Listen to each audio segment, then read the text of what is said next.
What's up, everyone? I'm CEO Connolly, and today I wanted to talk about some things that authors and readers just shouldn't do. So, one thing for authors that I feel like they should not do, number one, never say anything that you will have to apologize for later. That's number one. And here's what I mean by that. So first of all, don't ever say anything that you're going to have to apologize for later. So if you know that what you're going to say is actually going to hurt you in the long run and basically cause you to possibly have to apologize about saying something stupid, just don't. Think about what you're about to say before it falls out of your mouth. Because you don't want to be that author that everyone's like, nope, not supporting that person. I know what they said, blah, blah, blah. Everybody knows about the J.K. Rowling situation. She's tried to backtrack and literally fix whatever she has said. Problem is, though, is that it's out there. It's out there. She said it. People are mad at her about it. There's a lot of people who don't care, right? Because there's still a lot of people who like Harry Potter, which is great. Okay, fine. There's a lot of people who don't even know. But there are authors out there who have said things that is basically, and there's a whole thing going on now that I've seen with a lot of the book community and stuff like that, where they're not promoting any books from a specific publisher because of something that an author said. Okay, first of all, hey, can we not say things that are offensive to other people? Like, isn't this the reason why we get sensitivity readers? Is so we don't put that stuff in our books? Because we want people to read it. We don't want people to be all like, huh, well, that's rude, kind of thing. So there you go. That's number one. Don't say anything that you should never have to apologize for later. If you can say with your whole chest something specific that you know that you know what I mean. If you can say it and be like, I don't apologize. I'm never going to apologize for this. Okay, fine. But you have to know that maybe there's going to be a slight part. I literally have figured out how to watch every little thing that I say, because no, maybe sometimes out of nowhere, you're just going to be like, bleh, and something's going to come out of your mouth. Think about where it's coming from. Are you posting it on social media? And are you going to be stupid about it later? Don't do it. There's that. Also, on the reader's end of that same thing, don't jump to conclusions. Don't assume that you know what they're talking about when they say something, because a lot of people in certain areas, they'll be like, oh my gosh. And it's like, you did not hear the entire conversation. Somebody posted one sentence on Twitter, X, whatever you want to call it. Somebody posted one sentence. And you get that sentence and I know exactly what this is about. But you don't. You really don't. And don't jump to conclusions and just assume that you know. Because most of the time you don't. There's a lot of people out there where one person has said one thing, and then you get someone else who's screaming out loud, oh my God, you're not going to believe what happened, blah, blah, blah, blah. And it's like, that is so not how this conversation even went. Like, you really have no idea. But because one person said it and it was on social media, somebody else is going to say it, and they're going to start pulling things out of the air, and they're going to start screaming and saying, oh, you are not going to believe, blah, blah, blah, blah. And now you've ruined someone's life because you didn't actually look into it or know what you were talking about. So there's that. On one hand, authors should never say anything that they would have to apologize for later. On the other hand, please, God, do not misinterpret something and assume you know what they are talking about. There's that. Always back it up. Now that I've gotten that out of the way, because that is how I live my life. Never say anything that you have to apologize for later. If you can immediately come up and be like, I'm not apologizing. Now, I will say this much, though. Matt Rife needs to apologize because that guy's a douche. That's all I have to say about that. But anyway, as a matter of fact, what he did was the exact reason why I decided on making this video too. So there you go. Don't say anything that you will have to apologize for later. Watch your mouth. Plus all these people who post these videos and stuff and then later they're sitting in that gray spot. I'm so sorry. Okay, first of all, you felt the need to actually sit there and film that video and then edit that video and think, yep, that's good. And then later you're like, oh, people are mad. Oh, okay, well now I gotta do this. Well, now it's your fault because you're an idiot and you said it out your mouth and then you watch the video back and then you're going, oops. So there. That's how that works. Anyway, I've got notes over here. So another one. Okay, so authors should never read reviews on their own books. Okay, those reviews are not for you. They are not for you. They are for other readers so that readers will know maybe there's something you didn't like about, or there's something that one reader didn't like about the book that another reader is going to be like, oh, but I love that. And there's going to be something that another reader loved about the book and another reader's going, I didn't really care for that. But the problem is though, is that when you see those bad reviews, or not even bad reviews, maybe they're 4 stars, it's still better, still better than a 1 star, right? But the problem is though, is that it will bring you down. It will literally cut you off at the knees and you will just be like, I can't do this anymore because all you're seeing is the negative. You have to remember the internet tends to be a negative space. It's exactly what it is. You've got someone who is anonymous on the other side who wants to say negative things. And you need a tough skin to do a lot of stuff that requires the internet and other people's opinion. If you don't have that tough skin, I'm sorry, it's not for you. People are going to make comments. People are going to say things. They just don't like the way you look. I don't like your face. I'm going to say bad stuff because I don't like your face. Great. Awesome. Cool. Okay. Like I care. I've gotten to that point where it's like, dude, you can say whatever you want to me. I don't care. I don't read my reviews. Never have. I take that back. When I wrote my first book, it was all I ever wanted to do was look at my reviews. But that's the thing though. Don't do that because those reviews are not for you. They're for other readers. They're so that they can know what didn't you like? What did you like? Oh my gosh, I like what you didn't like. I'm going to read the book. That's how that works. Also for readers, do not write a review on a book that you've never read because you don't like the way the author looks. There's that. Oh, I don't like your face. I'm going to, give you a bad review just because I've never read your book, but I don't care. I just don't like you. Never write a bad review on a book that you've never read. That is petty and it's just dumb. Please don't. It's ridiculous to even think that there are some people out there that literally do that, and going back to the don't say anything you have to apologize for later. Somebody says something stupid. Okay, fine. Oh, you want to say something stupid? Now I'm going to 1 star all of your books. But you never read them. You don't even care about this person. You don't really read books. You just happen to know that someone said something and that they're an author and you went in and decided to write. Don't do that. Don't do that. If you really want to know if this person is a good person, read their book. Make it a true review.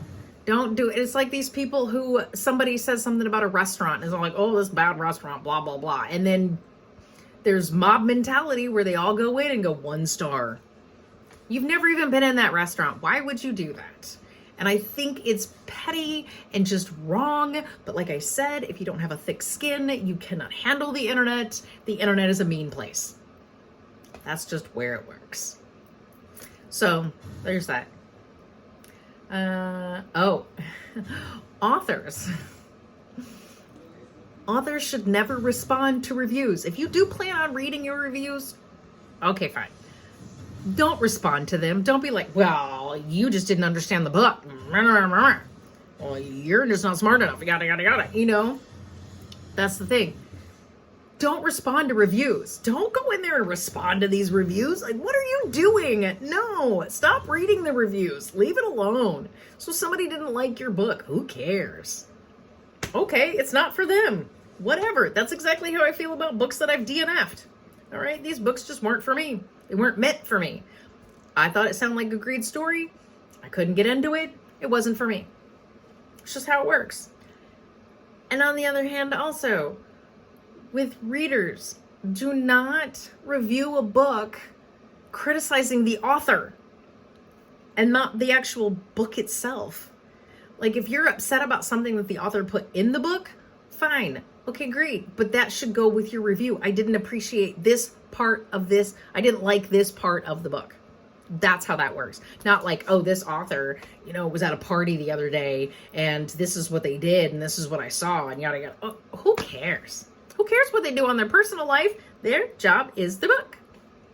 Do not write a review on the person. Write a review on their book. Read their book.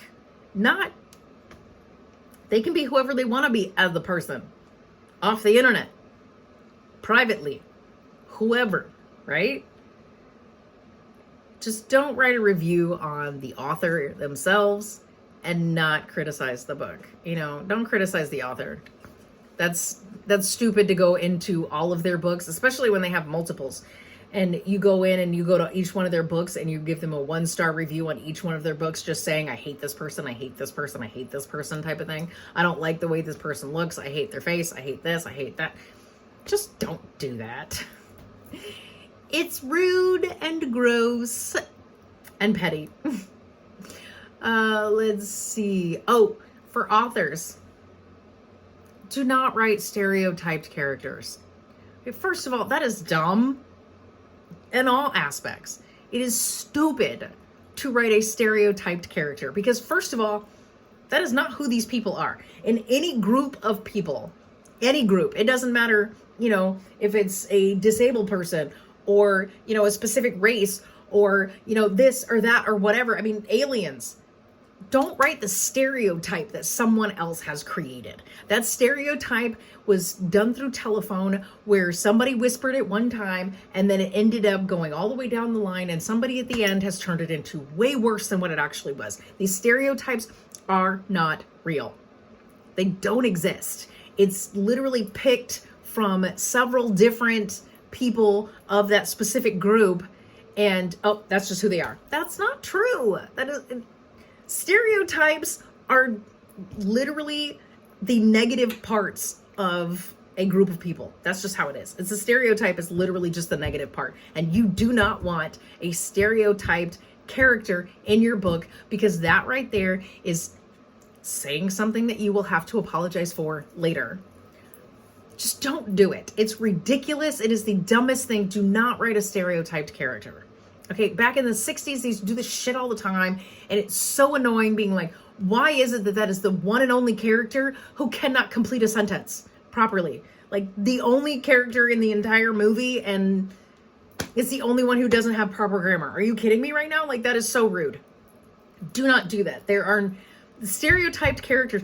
Little green men is how they characterize aliens. This is where I'm going to go with this. So little green men, but yet they always say, oh, little green men. But yet when you see them in the movie, sometimes they're gray.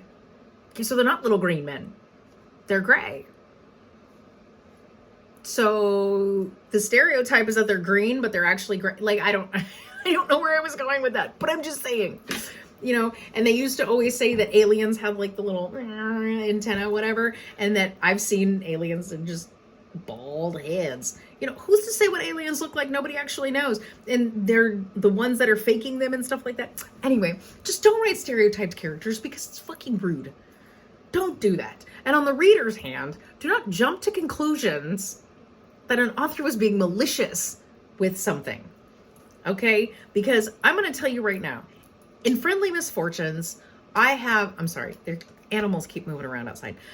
In Friendly Misfortunes, I have a character that I literally wrote. She has, and this book was published in 2014, so it shows that she has Asperger's. And I did a lot of research to find out little characteristics in order to portray her without making it an awful type of stereotype.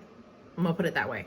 So, and I've actually had a lot of people tell me that it comes off really well written because basically I've included her in everything. Like, she's almost like one of the friends or something, she's in the friend group type of thing. So she's been included, but with Asperger's, I know that there's, back in 2014 when they were actually talking about it, it was on two different spectrums where you had highly functioning Asperger's or low functioning Asperger's. So of course I mentioned the fact that it's high functioning Asperger's. Now, I was not being malicious with this character. I was basically just trying to prove a point that it doesn't matter who you are or how you were born or whatever. You are a functioning member of society no matter what, and you can actually be, you know, you can actually find friends out there. I don't know how else to explain it. I was basically trying to say that it doesn't matter. You can be whoever you want to be. You can, you know, if you were born a specific way, it's okay. And people will accept you. I had one guy in high school. He sat in a wheelchair. It was a, oh my God, it was like one of those electric wheelchairs.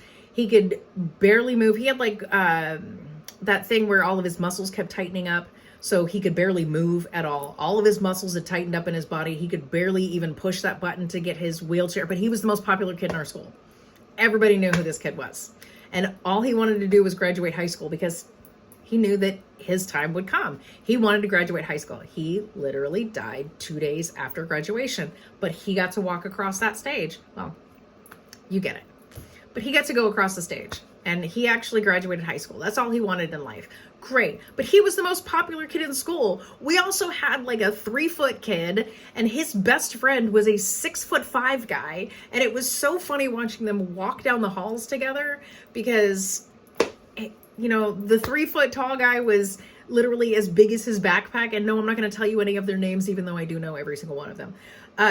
But he was literally as big as his backpack. And it was like, okay, that's kind of cute. But yeah, I mean, literally in my high school, it didn't matter. Well, I can't really say everybody was popular. That's not always true. But we weren't as mean as what they portray in movies either. What was I getting with this? Oh, so don't jump to conclusions and don't do stereotypes. Ooh. So my biggest thing is though, is that I don't know. I guess I don't see what a lot of people on social media keep saying, that this is happening, this is happening, this is happening. And I'm like, where? I didn't even grow up with it. And of course I was in high school in the 90s, so I don't know if it changed since then. But I'm just saying, don't jump to conclusions about a character that someone wrote because it's possibly not as under a malicious intent, and just assuming that someone was doing it for a hateful reason is not okay. The character itself, as long as it's done tastefully and nice and they're not throwing in stereotypes, do not jump to conclusions that specifically this character was done with malicious intent and the author is a hateful person, because that's not true. That's not always true. I'm not going to say it's not true. It's not always true.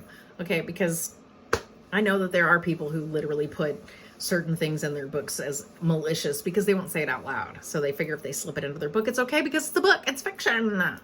No. Don't do that. But don't jump to conclusions. You know, do your research, find out. You have to ask the author in a nice way. Hey, by the way, I feel like this character is just a little off. You know, you really should probably change the character a little bit, you know, pull the book, change the character. Maybe you didn't get a sensitivity reader. I know for a fact that back in 2014, I did not have a sensitivity reader. And I only had, I think back then I only had 3 beta readers, because the 10 that I had for Forbidden Affair, too many of them never wanted to come back because they were just like, oh my God, I was not expecting that. It was too much and gross. And okay. So they didn't want to read the next one. So I had 3 for Friendly Misfortunes. But it was one of my favorite books. It was one of my favorite books that I had written. And I wrote Forbidden Affair, Friendly Misfortunes, and then I finished off the Affair series with 3 more books. And I'm not going to lie, Friendly Misfortunes was one of my favorites. And then I wrote Killer Suburbia. Killer Suburbia is definitely a good one. But I'm just saying, don't jump to conclusions. Don't be all like, they're being malicious with this one. It's not always true. Not always true. But with writers, do not write stereotyped characters. Just, it's not okay. It's ridiculous, and it's outdated, and don't do that. Let's see. Oh, here's something else. Okay, so I've got don't say, do, or write things that you may have to apologize for later. I put that at the beginning because just of all things. Now, here's the deal. Now, for readers, do not demand that an author apologize for something that isn't a big deal. Okay? So, here's my thing. There are certain words that should never be said. There are certain actions that should never be written. There are certain things that just don't need to happen. And we all know what it is. We've been around long enough. Most people have. Either you grew up knowing that, or you've literally come into, hey, by the way, this is how life works now. If you're not paying attention to how life works, like my grandmother had this affinity with being consistently racist. Okay, but she was in her 90s. So yeah, she grew up in a racist era, I guess you could say, right? It was inherent.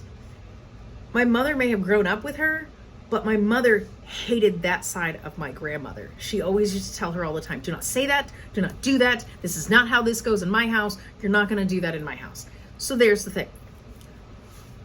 Thing is, though, is that she was 93, okay? And certain things that she said was like, come on. Did she ever apologize? No, she didn't apologize, but that's just who she was. I get that. But the thing is, though, is that with everybody now, anybody, politicians should be the ones who are apologizing for most of the shit that they say, because they are just inherently racist and all kinds of crap. Politicians, on the other hand, are the ones who should be apologizing for everything. But if you haven't grown as a person and understand that there are just certain things that have changed in the world, we need to evolve into a better form of person rather than devolving back into whatever was going on back in the day. Can we just not? We are in the 21st century. So let's get out of the 20th century mindset, get into the 21st century, and realize that shit changes and stop being stupid. That's just how that works. But here's the deal. There are certain things. Comedy, for one. Okay? I cannot stand when somebody's all like, oh, your comedy is offensive. Okay, to you, it's offensive.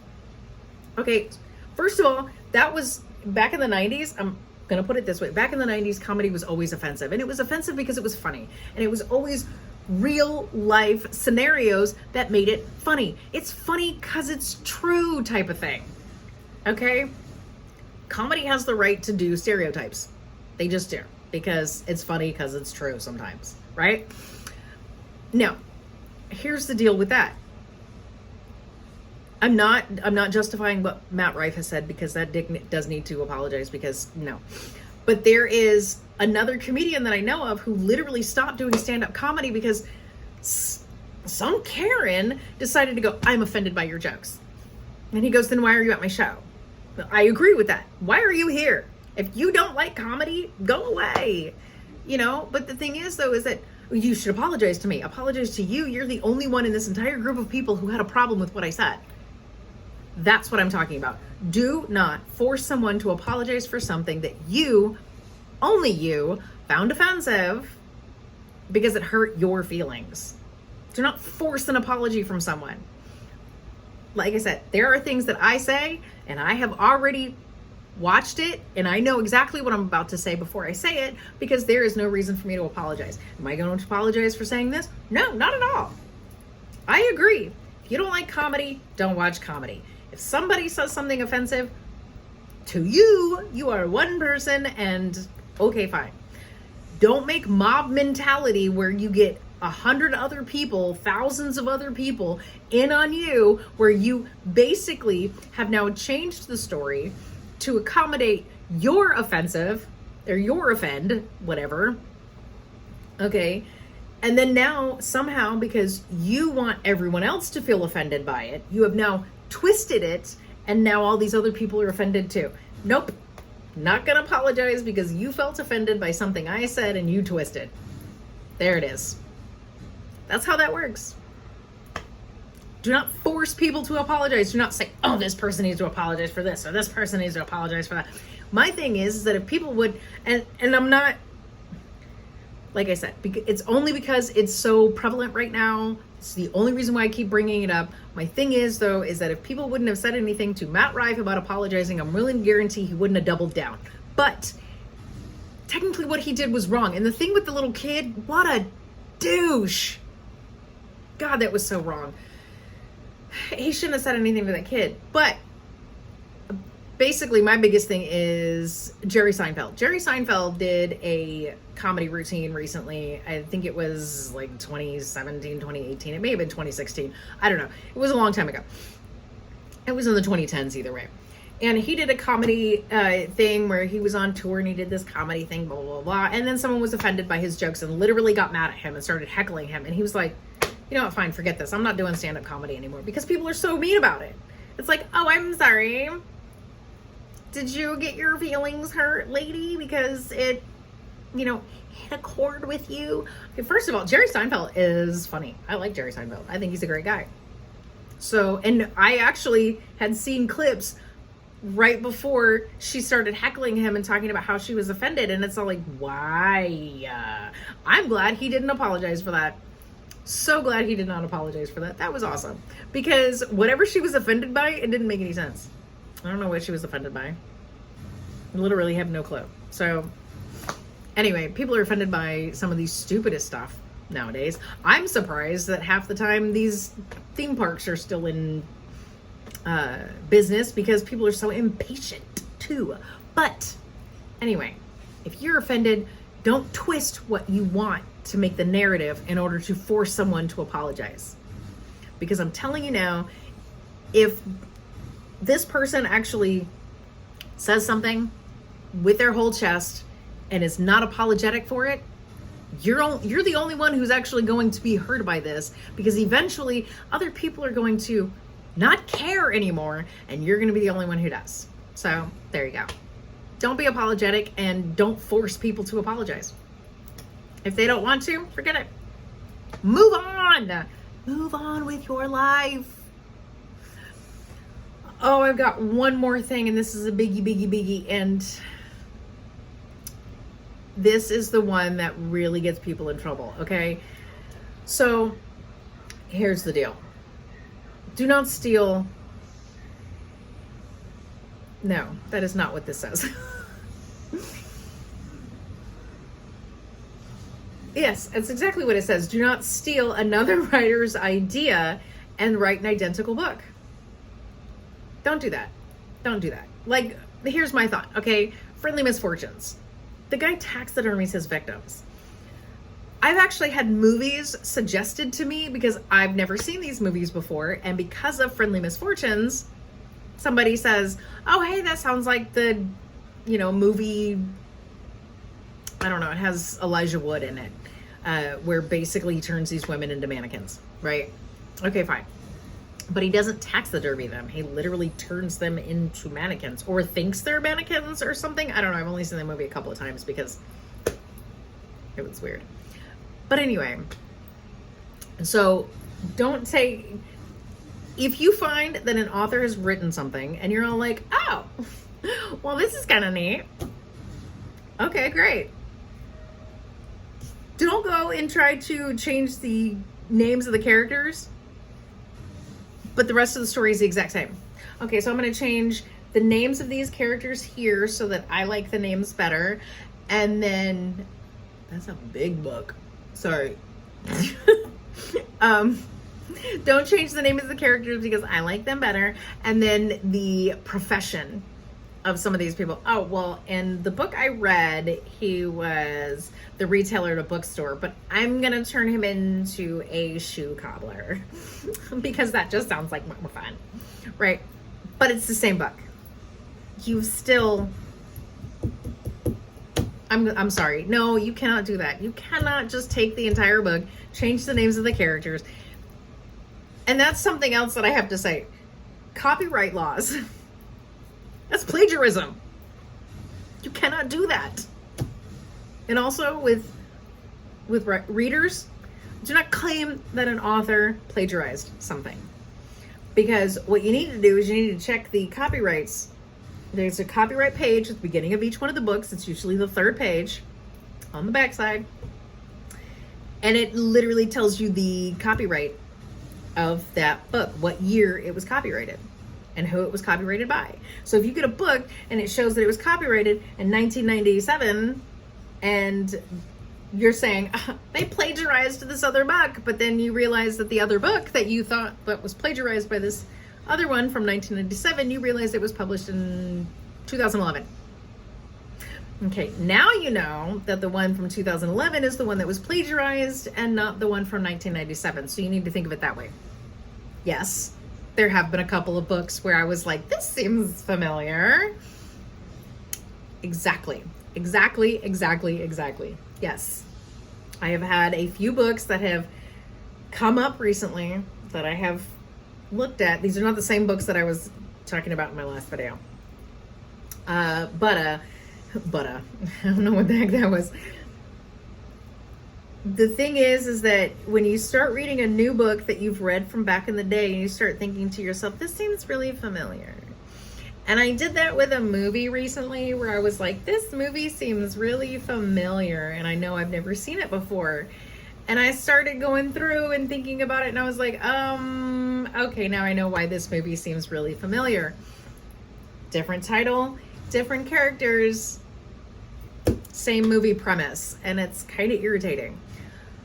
You can't really say that they plagiarized it because it's Hollywood. Hollywood doesn't really have a whole lot of original ideas coming out of there right now. They're doing remakes and stuff, like Mean Girls. They've got remakes coming out.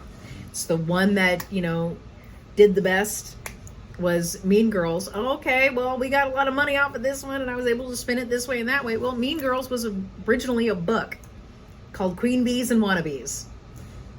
So there you go. It was originally a book. So somebody found it, which Tina Fey had found the book and decided, I'm going to make a movie out of this. Great, perfect, awesome. I've heard horrible stories about what happened afterwards, but I'm not going to get into it. But the thing is, though, is that now she's making a remake of it because it originally did really well. So now she wants to do a remake. Why? Why not go back through and find another book? Anywho, don't claim someone plagiarized something if you don't actually know for sure. You can't just pick something up and go, this is plagiarized. I'm sorry, do your research.